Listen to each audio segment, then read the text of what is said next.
श्रीमद् वाल्मीकि रामायण बालकांड 9वां सर्ग। सुमंत्र का राजा को दृश्यशृंग मुनि को बुलाने की सलाह देते हुए उनके अंग देश में जाने और शांता से विवाह करने का प्रसंग सुनाना। पुत्र के लिए अश्वमेध यज्ञ करने की बात सुनकर सुमंत्र ने राजा से एकांत में कहा, महाराज, एक पुराना इतिहास सुनिए। मैंने पुराण में भी इसका वर्णन सुना है। ऋत्विजों ने पुत्र प्राप्ति के लिए इस अश्वमेध रूप उपाय का उपदेश किया है, परंतु मैंने इतिहास के रूप में कुछ विशेष बात सुनी है। राजन, पूर्व काल में भगवान सनत कुमार ने ऋषियों के निकट एक कथा सुनाई थी। वह आपकी पुत्र प्राप्ति से संबंध रखने वाली है। उन्होंने कहा, मुनिवरों, महर्षि काश्यप के विभांडक नाम से प्रसिद्ध एक पुत्र है। उनके भी एक पुत्र होगा जिसकी लोगों में सृष्यशृंग नाम से प्रसिद्धि होगी। वे सृष्यशृंग मुनि सदा वन में ही रहेंगे और वन में ही सदा लालन पालन पाकर वे बड़े होंगे। सदा पिता के ही साथ रहने के कारण विप्रवर सृष्यशृंग दूसरे किसी को नहीं जानेंगे। राजन, लोक में ब्रह्मचर्य के 2 रूप विख्यात है और ब्राह्मणों ने सदा उन दोनों स्वरूप का वर्णन किया है। एक तो है दंड, मेखला आदि धारण रूप मुख्य ब्रह्मचर्य, और दूसरा है ऋतुकाल में पत्नी समागम रूप गौण ब्रह्मचर्य। उन महात्मा के द्वारा उक्त दोनों प्रकार के ब्रह्मचर्य का पालन होगा। इस प्रकार रहते हुए मुनि का समय अग्नि तथा यशस्वी पिता की सेवा में ही व्यतीत होगा। उसी समय अंग देश में रोमपाद नामक एक बड़े प्रतापी और बलवान राजा होंगे। उनके द्वारा धर्म का उल्लंघन हो जाने के कारण उस देश में घोर अनावृष्टि हो जाएगी, जो सब लोगों को अत्यंत भयभीत कर देगी। वर्षा बंद हो जाने से राजा रोमपाद को भी बहुत दुख होगा।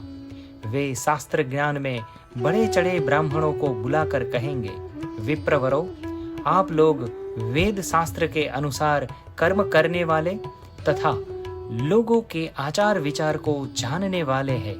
अतः कृपा करके मुझे ऐसा कोई नियम बताइए जिससे मेरे पाप का प्रायश्चित हो जाए। राजा के ऐसा कहने पर वे वेदों के पारंगत विद्वान सभी श्रेष्ठ ब्राह्मण उन्हें इस प्रकार सलाह देंगे, राजन, विभांडक के पुत्र ऋष्यशृंग वेदों के पारगामी विद्वान है। भोपाल, आप सभी उपायों से उन्हें यहाँ ले आइए। बुलाकर उनका भली भांति सत्कार कीजिए।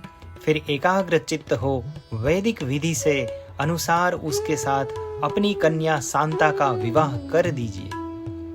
उनकी बात सुनकर राजा इस चिंता में पड़ जाएंगे कि किस उपाय से उन शक्तिशाली महर्षियों को यहाँ लाया जा सकता है। फिर वे मनस्वी नरेश मंत्रियों के साथ निश्चय करके अपने पुरोहित और मंत्रियों को सत्कार पूर्वक वहां भेजेंगे। राजा की बात सुनकर वे मंत्री और पुरोहित मुंह लटकाकर दुखी हो यो कहने लगेंगे कि हम महर्षि से डरते हैं, इसीलिए वहां नहीं जाएंगे। यों कहकर वे राजा से बड़ी अनुनय विनय करेंगे। इसके बाद सोच विचार करके राजा को योग्य उपाय बताएंगे और कहेंगे कि हम उन ब्राह्मण कुमारों को किसी उपाय से यहाँ ले आएंगे। ऐसा करने से कोई दोष नहीं घटित होगा। इस प्रकार वेश्याओं की सहायता से अंगराज मुनि कुमार ऋष्यशृंग को अपने यहाँ बुलाएंगे। उनके आते ही इंद्रदेव उस राज्य में वर्षा करेंगे। फिर राजा उन्हें अपनी पुत्री शांता समर्पित कर देंगे। इसी तरह ऋष्यशृंग आपके जमाता हुए। वे ही आपके लिए पुत्रों को सुलभ कराने वाले यज्ञ कर्म का संपादन करेंगे। यह सनत कुमार जी की कही हुई बात मैंने आपसे निवेदन की है। यह सुनकर राजा दशरथ को बड़ी प्रसन्नता हुई। उन्होंने सुमंत्र से कहा, मुनि कुमार, ऋष्यशृंग को वहां जिस प्रकार और जिस उपाय से बुलाया गया वह स्पष्ट रूप से बताओ।